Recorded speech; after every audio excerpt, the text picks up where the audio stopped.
Hi, have you ever found yourself saying, one day I'm going to build a website, or one day I'm going to launch my private practice? We quite often spend a lot of time saying that one day we're going to do something. I was speaking to someone this morning and she said, it's amazing, isn't it, how we're already in November. Where has 2024 gone? And if you're anything like me, you probably actually can empathize with that thought, because there's lots of things that I want to get done. And the time just seems to whiz by. And then you're towards the end of the year, and the things that you may perhaps wanted to do still haven't happened. So that's what we're going to be talking about today. That thought of, oh, I'd really like to make this happen, but you don't really know how to go about it, or you don't know how to make any progress. And so it doesn't actually happen. I'm going to just talk about some of the ways that you could begin to make things happen. So the first thing is that, do you remember that quote? If you don't change anything, nothing changes. So we do actually have to take action to be able to make a change, and to make sure that what we think of doing one day actually becomes the day one, the day we actually start doing it.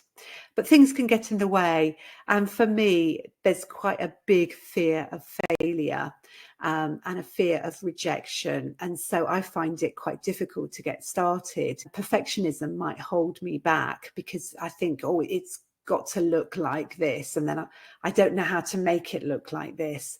And that means that I get held back, because I never get started, because I don't really know how to do it, how to get it to that stage, perhaps where I've seen what someone else has done and think, oh, I'd love to be able to do that, but I don't know how to move from nothing to what they've got. So perfectionism can get in my way a little bit.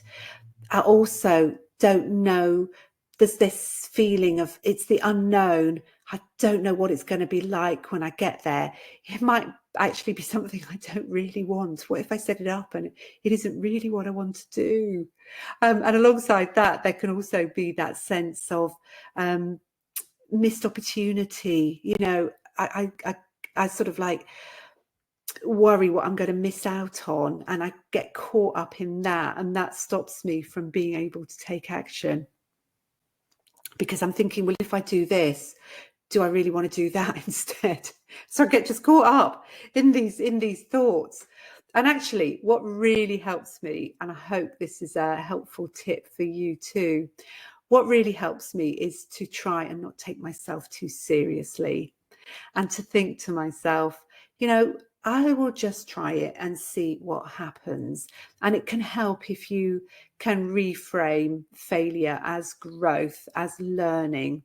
So I'm about to do something new, and I've been worrying about it. And I just think, no, just approach it as, I'm just going to try this out and see what happens. After all, what have I got to lose if it doesn't work out? Just my pride, really, if I'm really honest. So I'm going to give it a go anyway. So watch your emails, because that will be coming up in the next couple of weeks. But how about just thinking about getting to that day one? How can we actually get to day one? And I think it's about thinking about a small step that you can do. And I've got some examples written down here. So think about what would be the smallest step that I could do to get started. So for example, if you're thinking about setting up in private practice, what's the smallest step that you could do to get started? And it might be, I'll investigate what resources are out there that will show me how I can get started in private practice. So you might do a little bit of a search on the internet, see if there's any books, see if there's any courses, perhaps talk to your supervisor. That's a small day one step. And what you're doing there is you're actually making progress on that idea that you're going to start in private practice. Or if you're getting your private practice set up, but you need to get clients, a step would be to think about having a directory entry. So you might start investigating, how do I write my directory entries? And that would be, you know, listen to my podcast, Good Enough Counsellors, because I've got some episodes on there about writing directory entries. You know, there's things that you can do to start getting yourself informed. And when you sort of feel a little bit informed, that can give you a little bit more courage to actually take that next step. And for example, it might be, okay, I'm going to write my contract, or okay, I'm actually going to write my directory profile. And then what you can do is you can start thinking to yourself, what can I do to support myself in doing this? And obviously, self-care always helps in supporting yourself when you're taking these scary steps, but also, you know, practical steps. So you could say, I'm going to write a section for my directory profile. I'll write one section a week. And you might put some time aside where you're going to do it. You might need to break it down into even smaller bits. You know, I'll write my opening sentence. I'll just spend one day where I write my opening sentence, because that doesn't actually have to take a lot of time. What can often stop us is thinking that it's this massive task. But if you can break it down into small steps, it actually makes it a lot easier to get that done.